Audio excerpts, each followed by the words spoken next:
Ang mga kwento ng pag-ibig, kwento ng buhay, at kwento ng pag-asa dito sa Barangay Love Stories. Love Stories.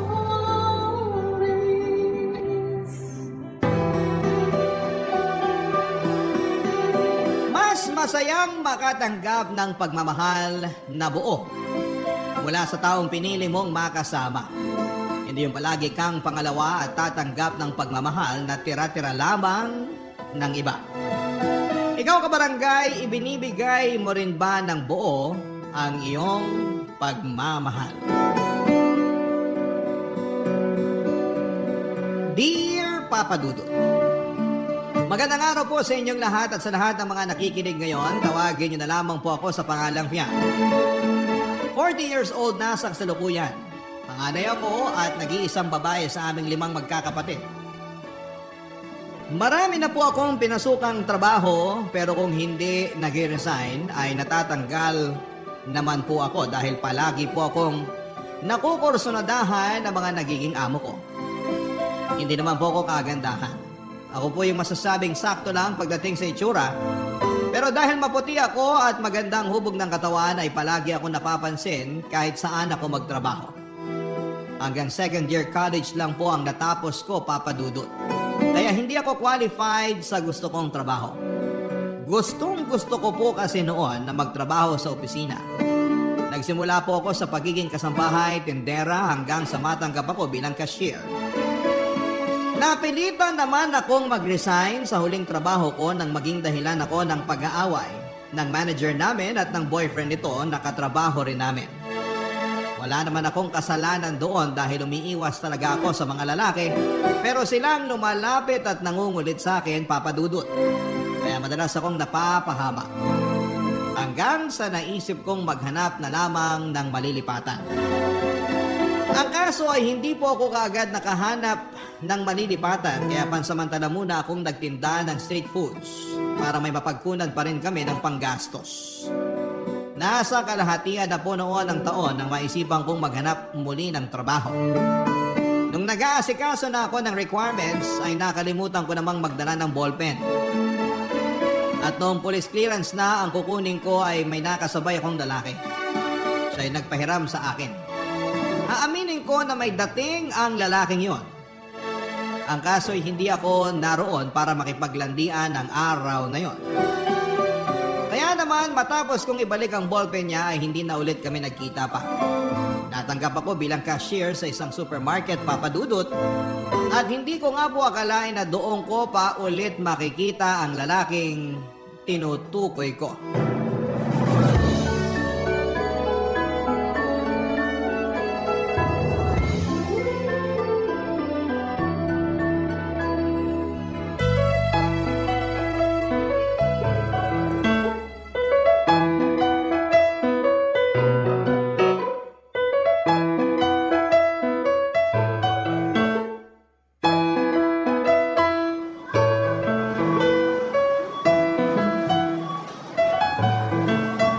Uy, pamilyar ka.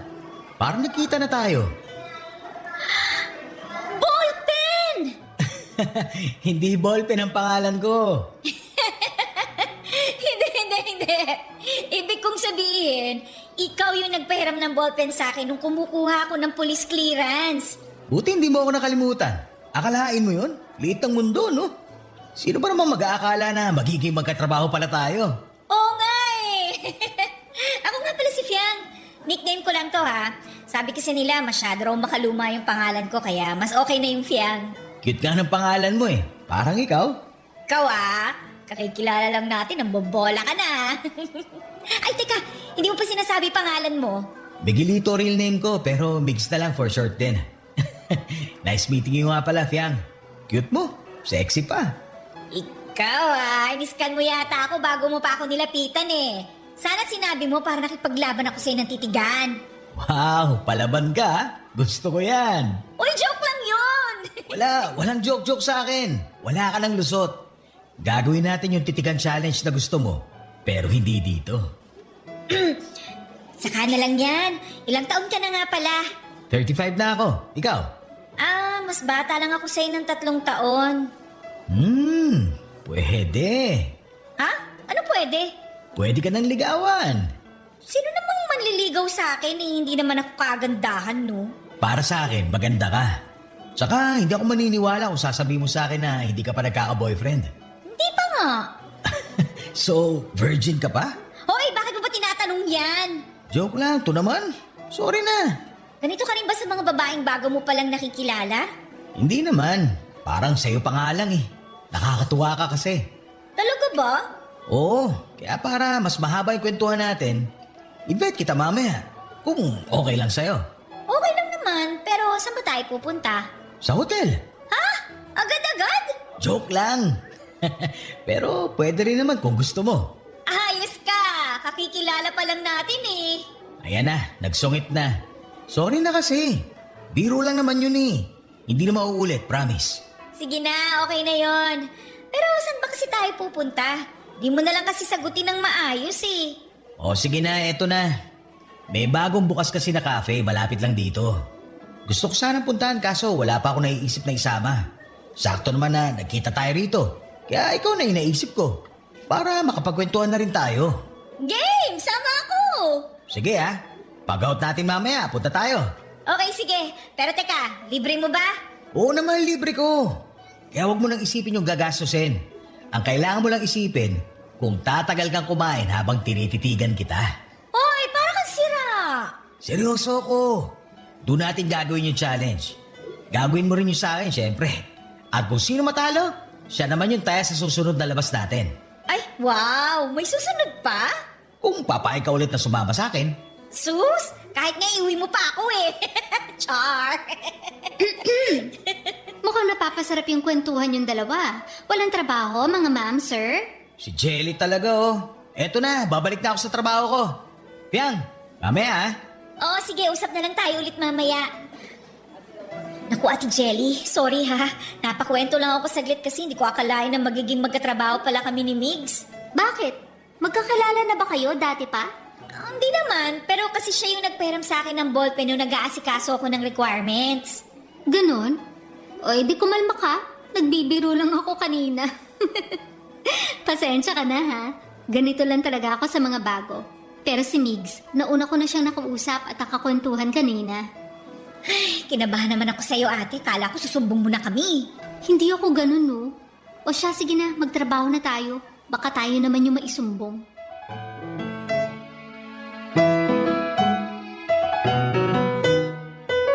Papadudod, hindi ko maialis ang tingin ko noon kay Migs dahil nakakaakit naman talaga siya.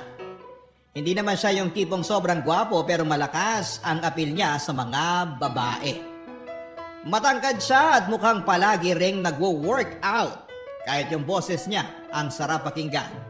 Kaya parang gusto ko na lamang siyang titigan, maghapon at pakinggan yung mga kinagkwento niya. Kahit siguro tungkol sa mga langgam yung pag-uusapan namin, ay magiging interesado pa rin ako dahil sa boses ni Migs.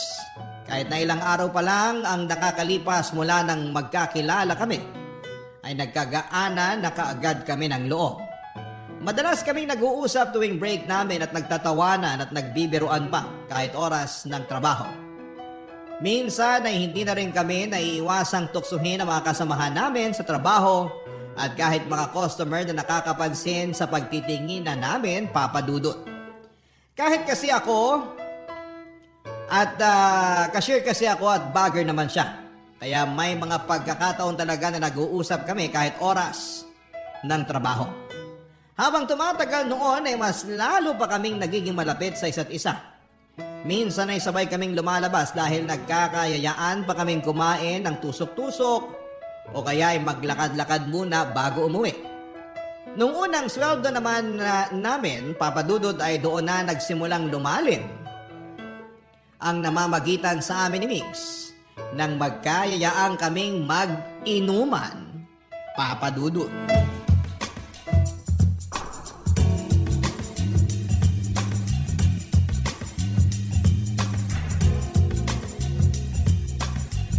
Pogi ni Migs, no?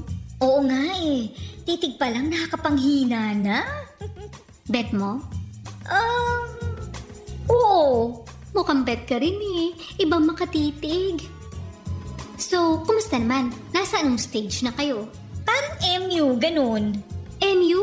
Oo, obvious naman sa amin na gusto namin yung isa't isa. Madalas kaming lumalabas na kami lang dalawa. Yung mga usapan nga namin lumalampas na sa mga topic na pinag-uusapan lang na magkaibigan, no? Bakit? Anong usapan ba yan? Tungkol sa mga experience namin. Mga spicy topic, ganon? Parang ganun na nga. Sus, pahiya-hiya ka pa dyan? Kung nakarating na kayo sa ganong usapan, hindi malabo na mag-aya na yun sa hotel. Pero ang tanong, handa ka ba ron kung sakali? Makatanong ka naman dyan, ayoko munang isipin yan. Pero paano nga kung mangyari? Mangyari yung ano? Migs! Nandiyan ka na pala. Kanina ka pa ba? Di naman. Hindi ko nga maintindihan yung pinag-uusapan nyo eh. Ano bang topic? Ikaw, Ibig niyang sabihin, ikaw naman yung magbibigay ng topic. Girl talk kasi kanina, kaya hindi ka makaka-relate. Ganun ba? Pero anong oras na oh? Kung magkukwentuhan pa tayo, baka hindi na tayo makauwi nito. sa bagay, ako uuwi talaga ako. Kayo, may balak pa ba kayong puntahan? Wala na akong pupuntahan. Maliban na lang kung papayag si Fiang na ihatid ko siya pa uwi. Uuwi nga ba talaga? Naku, baka mamaya dumaan pa kayo sa ano ha? Ay naku, Ate Jelly ha, walang ganun no. Masyado kang advance mag-isip, Jelly. Sa susunod pa yun. Uy, ikalma mo yan, Mix. Kakakilala nyo pa lang. Nagjo-joke lang naman ako. Tsaka wala namang mangyayari kung hindi namin parehong gusto yun. Tama na yung usapan na yan, uwi na ako. Atid na kita. Sana all ihahatid. Ay naku, Ate Jelly, magpasundo ka na sa asawa mo. Paano? Mauna na kami. Kita na lang tayo ulit sa trabaho. Oo na, ingat kayo ha. Fiang, diretso sa bahay. Ikalma mo yung kuting mo. Si Ate Jelly talaga. Saan nga pala kita ihahatid? Sasakayan na lang ng jeep, okay na ako doon. Nasa tabing kalsada lang naman yung bahay namin, kaya hindi ko na kailangan maglakad ng malayo. Sure ka? Oo naman. Kumusta nga pala pakiramdam mo? Hindi ba sumasakit ang ulo mo? Mukhang nakarami ka kanina eh. Hindi naman. Ikaw nga yung naalala ko, kaya gusto ko ihatid pa uwi. Ako pa talaga ha? Okay na okay kaya ako. Okay, sabi mo eh. Pero, ayaw mo ba talagang magpahatid hanggang sa bahay nyo? Hindi naman sa ayaw. Sa tapat lang ng bahay namin yung bababaan ko, kaya baka maabala lang kita. Tsaka isa pa, magkaiba tayo ng ruta. O sige, pero chat mo ako pag nakauwi ka na. Oo naman, i-chat kita. Kung gusto mo ako pa una magme-message sa'yo bukas ng umaga. Talaga? Gusto ko yan. Medyo malayo pala dito yung sakayan ng jeep, no? Baka pagdating natin doon, tanggal na yung kalasingan natin. Ako naman, parang lalong nalalasing kapag naririnig ko yung tawa mo. Sarap pakinggan eh. Ay nako, binobola mo na naman ako. Hindi totoo kaya yun. Baka nga mapanaginipan pa kita mamaya. Ay, ang saya nun. Ang landi mo, umuwi na nga tayo.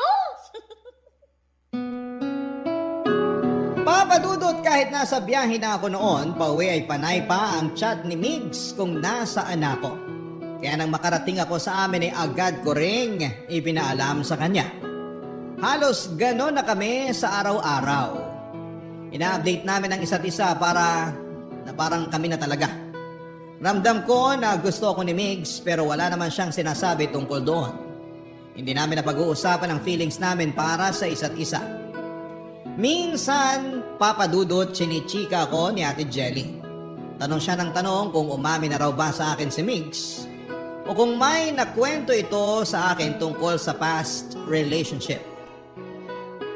Hindi naman ako nag-iisip ng kung ano sa mga tinatanong niya kasi sa totoo lang ay wala naman akong pakialam sa past relationships ni Migs. Kung magkakaaminan na kami, mas mahalaga na sa akin kung ano yung meron kaming dalawa. Habang tumatagal nga po kasi noon ay palalim ng palalim yung ugnayan namin. Kumbaga label na lamang ang kulang para masabing in a relationship na kami ni Migs. Pero isang araw papadudot pagpasok ko noon sa trabaho ay aksidente kong narinig ang pag-uusap ni na Migs at nung katrabaho namin na bagger din sa supermarket. Inaaya siya nito na mag-basketball sa darating na Sabado.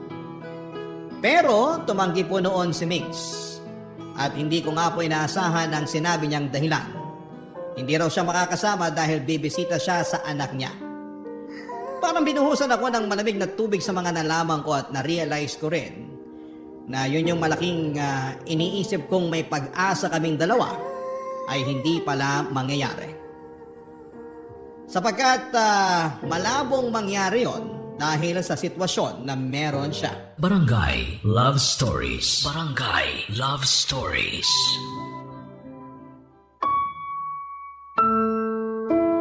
Papadudot nagulat ako sa nalaman kong may anak pala si Migs. Hindi ko naman siya masisisi dahil hindi naman ako nagtanong. Ni hindi ko nga rin maalala kung naitanong ko ba sa kanya kung may girlfriend na ba siya o asawa. Basta sumabay na lamang ako sa agos hanggang sa naging close kaming dalawa. Napaiyak na lamang ako noong nalaman ko yon dahil alam ko sa sarili ko na malalim na ang nararamdaman ko para kay Migs ng mga panahong yon. At mahirap na para sa akin na layuan o iwasan siya. Dahil sa nalaman ko, Papadudot, kahit mahirap ay sinubukan ko nang iwasan si Migs. Nakikipag-usap naman ako sa kanya pero hindi kagaya ng dati na palagi kaming nagtatawanan. Kung hindi para sa trabaho ay hindi ako yung mauuna na magsalita, Papadudot. Hindi na rin ako sumasama tuwing nag-aaya siyang lumabas. Nagdadahilan na lamang ako na may importanteng asikasuhin o di kaya ay masama ang aking pakiramdam. Hanggang sa napansin na rin yon ni Ate Jelly. Kinausap niya ako at tinanong kung ano ang problema. Sinabi ko naman sa kanya ang katotohanan at hindi na siya nagulat doon. Pero ang pinagtataka ko ay parang may gustong sabihin sa akin si Ate Jelly na hindi niya masabi-sabi. Lumipas ang 2 linggo na iniwasan ko pa rin si Migs. Batid ko na medyo nakakahalata na siya. Pero hindi ko na lamang yon pinansin. Kung aasa pa kasi ako sa kanya ay siguradong masasaktan lamang ako sa huli. Pero kahit panindigan ko ang pag-iwas sa kanya, may mga pagkakataon pa rin talaga na ginagamit niya para magkalapit kami ulit, Papadudot. Sinabi ko sa sarili ko na hindi ako magpapakatanga. Pero parang kinain ko rin ang mga sinabi ko noong mas malala pa ang mga nangyari. Nagkayayaan ulit kaming uminom noong sweldo na namin at inaasahan ko nang sasama rin si Migs. At doon na nga po kami nakapag-usap ng masinsinan, Papadudot.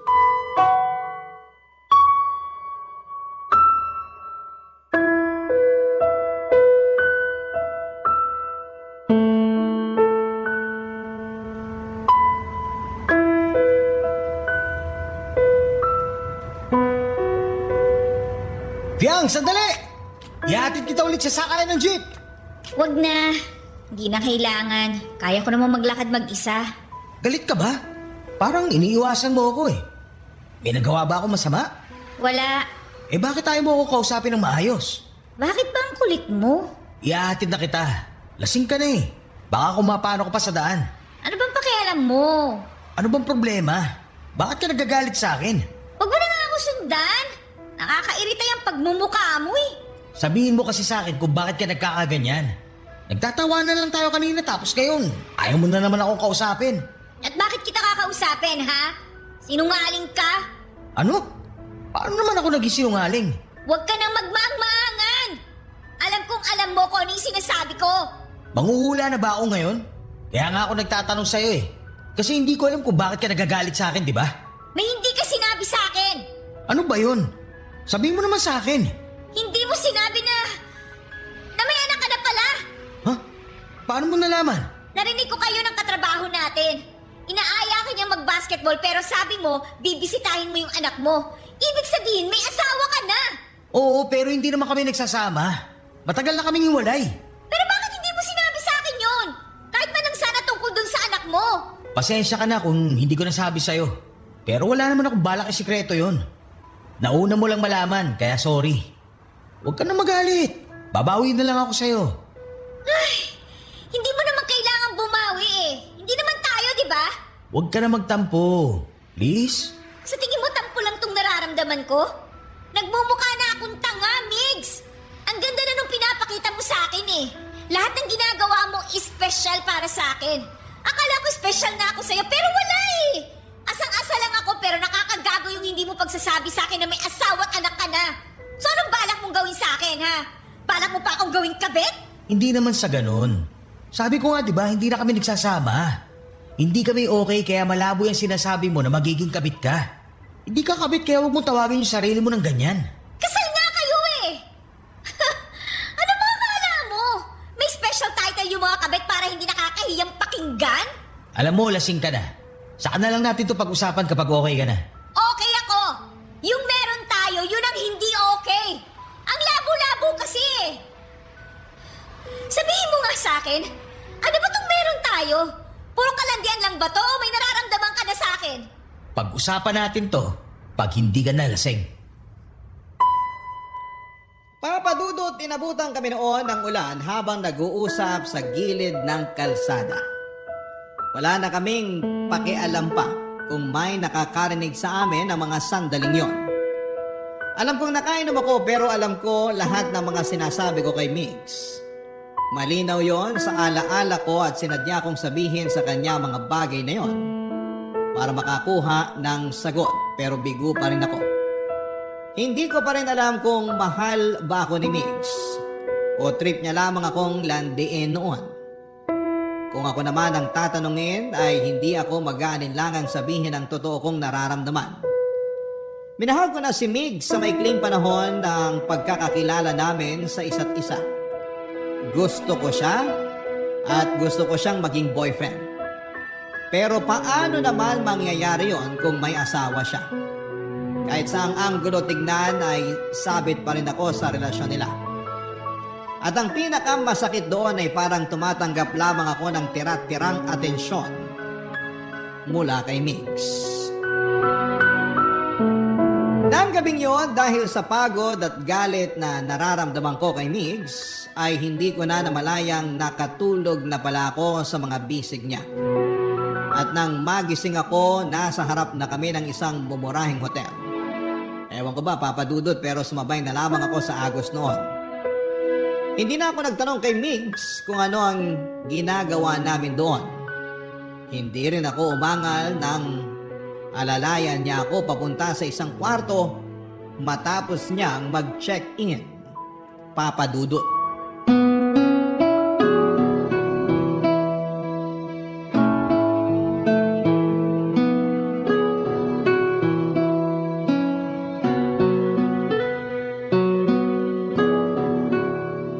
Kamusta ang pakiramdam mo? Nahihilo ka pa ba? Oo, ang sakit ng ulo ko. Kung gusto mo, magpahinga ka na muna. Bukas na lang kita ihatid pa uwi. Wala bang maghahanap sa'yo? Wala. Hindi ako naniniwala sa'yo. Umuwi ka na. Iwan mo na lang ako dito. Kaya ko namang umuwi ng mag-isa bukas. Yan ka na naman eh. Tinataboy mo na naman ako. Kasi hindi ka naman dapat lumalapit sa akin eh. Bakit hindi? Alam kong gusto mo ako. At ganun din yung nararamdaman ko sa'yo. Yan yung gusto mong malaman kanina pa, di ba?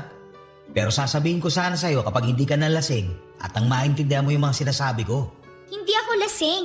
Naiintindihan ko lahat. Talaga? Naiintindihan mo? Hindi mo ako gusto. Kaibigan lang yung tingin mo sa akin at naiintindihan ko yon. Paano kung hindi? Huwag na tayong maglokohan, pwede ba? Doon ka na sa asawa mo. Bakit mo ba ako pinagtatabo yan? Dito ko gusto. Sa tabi mo. Mas gusto kong kasama ka. Hindi mo pa rin bagets yun? Sinasabi mo lang yan kasi nakainom ka. Ano bang pwede kong gawin para maniwala ka? Wala.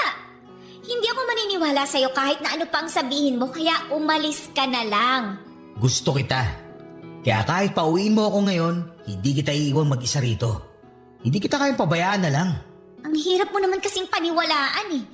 Hindi naman ako kagaya ng asawa mo na may pinangahawakan sa'yo. Huwag mo nang isipin yung asawa at anak ko. Hindi nila tayo guguluhin. Ang mahalaga, gusto natin yung isa't isa. Ano namang magugustuhan mo sa akin? Kagaya lang din naman ako ng ibang babae dyan. Mabait ka at masaya kang kasama.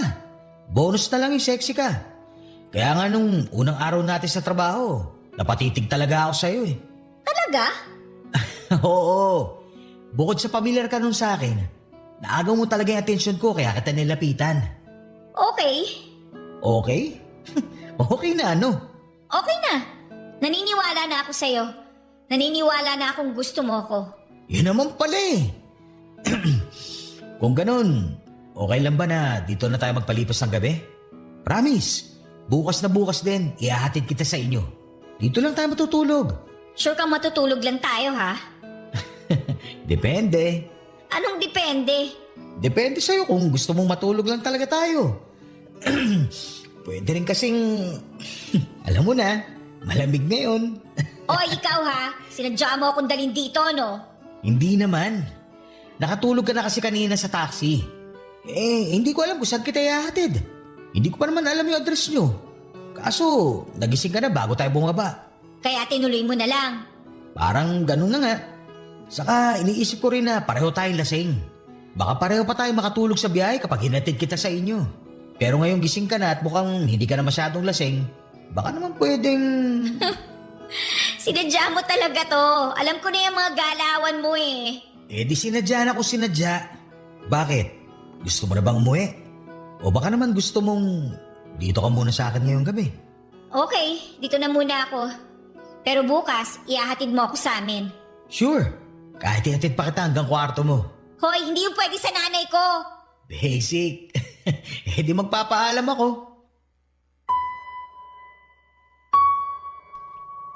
Papadudot na dala ko sa tukso ng gabing yon. Hindi ko na napigilan ang sarili ko sa mapang-akit na boses ni Mix. Aaminin ko na ilang beses na may nangyari sa amin habang nasa hotel kaming dalawa. Sinulit namin ang bawat oras na magkasama kami dahil minsan lang yon na mangyari. Habang ginagawa namin yon ay nawala sa isipan ko ang mga bagay na inaalala ko. Hindi ko na inisip na pamilyado na ang lalaking kasama ko ng mga sandaling yon. Matapos ang gabing yon sa hotel ay hinatid ako ni Migs pauwi sa bahay. Pero ang pinagtataka ko, ni hindi man lang siya tumuloy sa amin nang sinabi ko sa kanya na ipapakilala ko siya kay nanay. Ang sabi niya lang noon ay nagmamadali na raw siyang umuwi at naiintindihan ko naman siya. Dahil anong oras na rin kaming nakauwi. Pagbalik naman namin sa trabaho ay sinubukan kong pag-usapan yung nangyari. Kunwari nagtatanong ako kung magkano yung binayaran niya sa hotel para maghati kami. Pero iniiba niya ang usapan, Papa Dudut. May pagkakataon pa noon na pumasok siya na medyo mainit ang ulo at parang ayaw makipag-usap sa akin. Nung sumapit ang birthday ni Migs, inimbitahan niya kaming mga malalapit niyang kaibigan sa trabaho sa bahay na tinutuluyan niya. As usual, nag-inuman kami doon at nagdala na rin kami ng pagkain para idagdag sa mga hinanda ni Migs. Pero habang nagse-celebrate kami ay hindi namin inaasahan na may darating pala siyang bisita. Walang iba kundi ang asawa at anak niya, Papa Dudut. Barangay Love Stories. Barangay Love Stories. Papa Dudut nang hina ko sa nasaksihan ko ng gabing yon. Nakita at narinig naming lahat kung paano nagtalo si Migs at yung asawa niya sa harapan pa mismo ng anak nila. Hindi ko akalain na may ganong side pala siya kapag nagagalit siya. Habang nagtatalo sila noon ay may nabanggit ang isa naming katrabaho na ka-close talaga ni Migs. Sabi nito ay nabuntis na raw yung babae, college pa lamang ito noon. Pero hindi raw sila nagsama dahil ayaw kay Migs ng tatay ng babae. May kaya raw kasi ang pamilya nito samantalang si Migs ay hindi nakapagtapos ng pag-aaral dahil sa kakapusan ng pera. Nang gabing yon ay pinalis ni Migs ang mag-ina niya. Batid ko sa mga sandaling yon na ako ang pinili niya dahil sa ginawa niyang yon. Pero hindi ko mapigilang makonsensya noong paalisin niya yung mag-ina kahit gabing-gabi na. Pakiramdam ko tuloy noon ay kasalanan ko kung bakit sila nagtalo. Pero nung nilapitan ako ni Migs ay medyo gumaan na ang pakiramdam ko. Nagpa-comfort siya sa akin at pagkatapos noon, Papa Dudut, ay may nangyaring muli sa amin. Akala ko ay tuloy-tuloy na yung magandang nangyayari sa amin ni Migs. Pero nang makita kong sinundo siya ng asawa niya sa trabaho, ay para na naman akong sinampal ng katotohanang may asawa at anak na siya. Papa Dudut.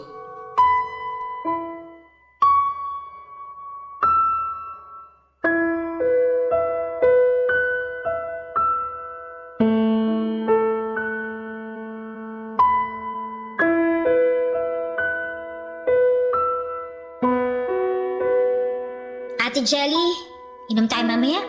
Ha? Ano namang nakain mo at nagyayaya kang uminom? Nababad trip kasi ako kay Migs eh. Bakit naman? Nakita ko kasi siya kanina, sinundo ng asawa niya. Nakakotse pa nga eh. Bakit ngayon ka lang nagre-react ng ganyan?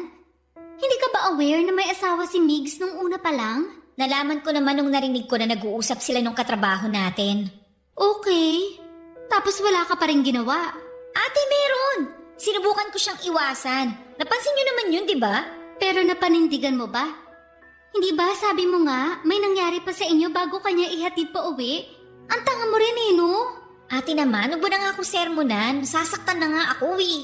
Hindi ka masasaktan kung nag-iisip ka na maayos. Kung nalaman mong pamilyado na siya, hindi mo na sana hinayaang may mangyari sa inyo.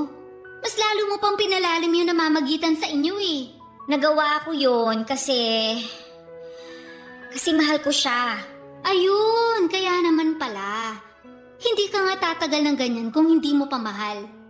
Eh ang tanong, mahal ka rin kaya niya? Hindi ko alam. Alam mo na pamilyado siya. Pero pinush mo pa rin na makipagrelasyon sa kanya. At si Mix naman, isang malaking paasa. Walang kasiguruhan yung relasyon nyo. Sa tingin mo ate, okay na ba sila nung asawa niya? Kaya ba siya sinundo kanina? Si Mix lang ang nakakaalam ng sagot dyan. Ano? Tatanungin ko ba siya? Aba malamang, kesa naman sa nanguhula ka dyan. Mabuti nang alam mo kung ano yung totoong estado ng relasyon nila mag-asawa. Baka mamaya, ginagawa ka lang panakip-butas ni Migs. Saklap nun. Ay, hindi ko alam kung paano ako mag-react kapag sinabi niyang okay na ulit sila ng asawa niya. Masakit malaman yung totoo. Pero mas masakit kapag niloloko ka lang niya tapos pinatagal mo pa. Mag-isip-isip ka nga.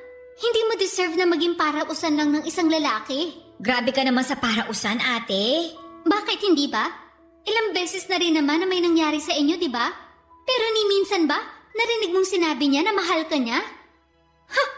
Baka yung sinabi niya lang masarap kang kasama. Tapos ikaw, nagpapauto ka naman sa kanya. Grabe ka talagang mang real talk, no? Hay nako, hindi kita uutuin gaya ng ginagawa niya. Tsaka hindi ka na bata.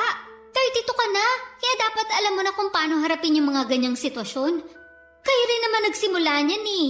Alam ko naman yun. Hindi ko pa lang talaga alam kung paano ko sisimulang kausapin si Migs.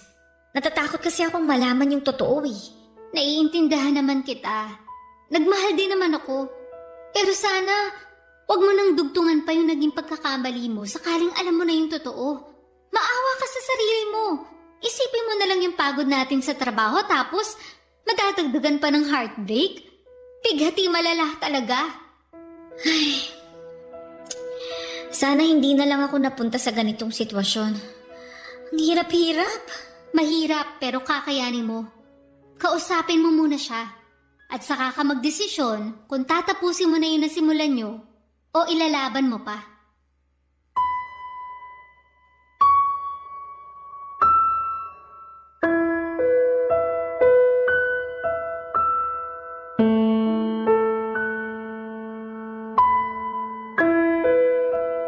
Papadudod parang praning na ako noon sa kakaisip kung bakit sinundo si Migs ng asawa niya at kung saan sila pumunta.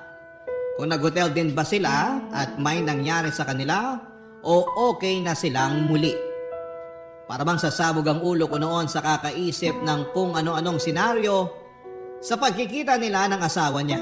Kaya ang ginawa ko noon ay tinadtad ko ng text messages si Migs. Sa tapang ko noon ay feeling ko ay ako ang legal. Ilang beses ko rin siyang tinawagan pero gaya ng inaasahan ko, hindi siya sasagot noon dahil kasama niya ang asawa niya. Pinuntahan ko si Mig sa bahay na inuuwian niya pero hindi na kami nagkaroon ng pagkakataong makapag-usap ang muli. Awang-awa ako noon sa sarili ko dahil halos mamalimos na lamang ako ng atensyon ni Migs. Parang willing na nga po ako noon na mag-settle na lamang sa tira-tira ng iba.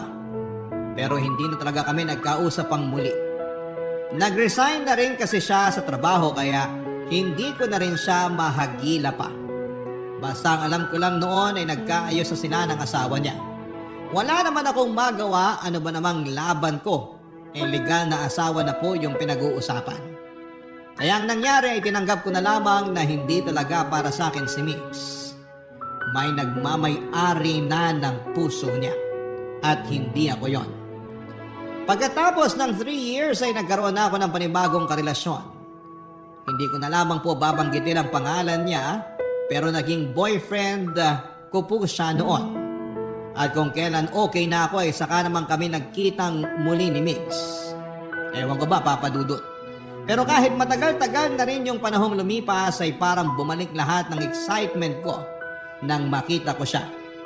Nakakayabang sabihin pero may nangyari kaagad sa muli naming pagkikita. Akala ko ay pwede na naming ituloy yung naudlot naming relasyon noon pero ganito po ang mga nangyari.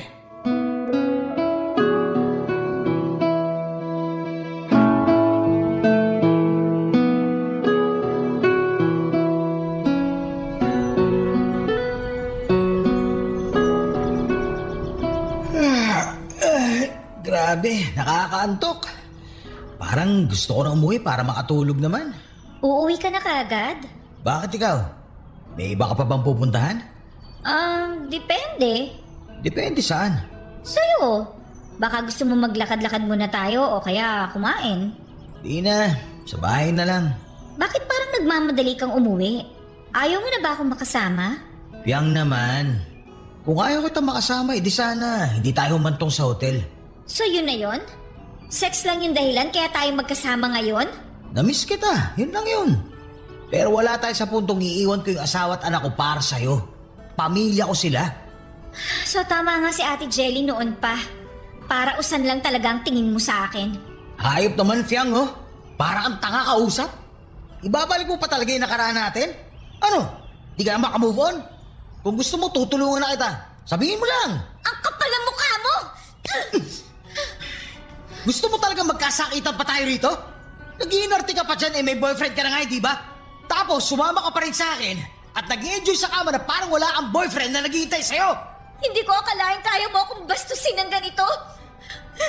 Nagawa ko magpakatanga sa'yo noon kasi mahal kita. Bobo ka ba? At hanggang ngayon, mahal mo pa rin ako, ganun ba? Mag-move on ka na. Hindi kita mahal. At hindi ko pinagsisisihan na naipag-ayos ako sa asawa ko. Siya'y mahal ko noon pa. At ikaw, sige, aaminin ko na gusto naman talaga kita. Pero hindi practical para sa akin na sumugal sa'yo. Alam mo naman siguro kung ano ibig ko sabihin, hindi ba? Kaya nga hindi sapat na gusto lang kita. Buti sana kung mahal na rin kita. Baka sakaling ilaban ko pa. Kaso hindi. Kaya tigilan mo na yung kadramahan mo. Umuwi ka na. Tama lang pala na itinigil ko na yung paghahabol sa'yo kasi wala ka naman pala talagang kwentang lalaki. Kahit ano pang sabihin mo, hindi na ako masasaktan dyan. Nung iniwan kita, buo na yung desisyon ko na magsasama ulit kami ng asawa ko. Tigilan mo na nga yung pagpapanggap mo na mahal mo yung asawa mo. Kasi kung mahal mo siya at sapat na siya sa buhay mo, bakit kinita mo pa ako ngayon at ginusto mo pa na may mangyari sa atin? Sa sobrang manloloko mo, pati sarili mo binibiktima mo. Gusto mo ba talaga nag-ieskandalo tayo rito? Pinagtitingin na lang tayo ng mga dumaraan. Bakit? Ayaw mo bang marinig nila at malaman nila kung anong klaseng asawa ka? At least ako, boyfriend pa lang yung meron. Wala pa kaming anak. Eh ikaw, kunwari ka pang mabuti kang asawa at ama sa anak mo, pero hindi ka nagdadalawang isip na mag-check-in sa hotel na ibang babae yung kasama mo. Kung sa bagay, mukhang sanay ka naman eh. Ginagawa mo rin siguro yung kapag bored ka na sa asawa mo. Wala ka nang pakialam doon. Wala talaga! Pero hihilingin kong karamahin ka dyan sa ginagawa mo. Sana nga maputulan ka na lang para hindi na madagdagan pa yung mga naloko mo dati. Kung ako sa'yo, mag-isip ka na ng idadahilan mo sa boyfriend mo. Dahil pag may nakapagsabi sa kanya na lumabas ka ng hotel na may kasamang ibang lalaki, mawawarak pagkatao nun. Kasi nakuha mong bumuka ka sa iba. Hindi ko na kailangan mag-isip. Alam ko yung pagkakabaling nagawa ko ngayon. At haharapin ko yon. Hindi kasi ako duwag, kagaya mo. Papa Dudut, noong sumama ako kay Mig sa hotel ay handa na akong ipagpalit siya sa boyfriend ko. Sorry po sa word pero ganun po ako katangang mag-isip noong mga panahong yon. Hindi ko na naisip na hindi lang ang isa't isa ang nasaktan namin at pareho lang kaming nanlokot nakasakit ng tao. Totoo nga pala talaga na kayang tapusin ang isang oras lamang ang relasyong nabuo sa loob ng ilang taon. Bago po kasi naging kami ng boyfriend ko ay naging magkaibigan muna kami. Kaya may matibay na pundasyon ang relasyon namin. Akala ko naman ay sapat na yon pero isang maling desisyon ko lamang pala ang sisira noon. Si Migs ang pinili ko pero iniwan niya pa rin ako sa ere. Ang huling balita ko na lamang kay Migs ay maayos pa rin silang nagsasama ng asawa niya. Pero bukod doon ay wala na akong ibang alam sa kanya. Pinutol ko na ang lahat ng ugnayan namin at nag-move on na rin ng tuluyan. Hindi lang sa kanya, kundi sa sakit na naidulot sa akin ng mga maling desisyon ko sa buhay. Sa ngayon, Papa Dudut, ay meron na akong sariling pamilya. Natuto na ako sa mga naging pagkakamali ko noon at itinatama ko na yon ngayon. Wala po akong inilihim sa asawa ko ngayon at tinanggap naman niya ako ng buong buo. Hanggang dito na lamang po, Papa Dudut. Maraming salamat po sa inyong programa at sa Barangay LS sa pagbabahagi ng aking kwento. Ang inyong forever nakapuso at ka-barangay, Fiang. Barangay Love Stories. Barangay Love Stories. Napakasakit na nangyari kay letter sender. Pero buti sa uli, naging maayos pa rin ang buhay niya. Anong say mo sa Barangay Love Stories na ito? Pagkwentuhan natin sa comment section yan.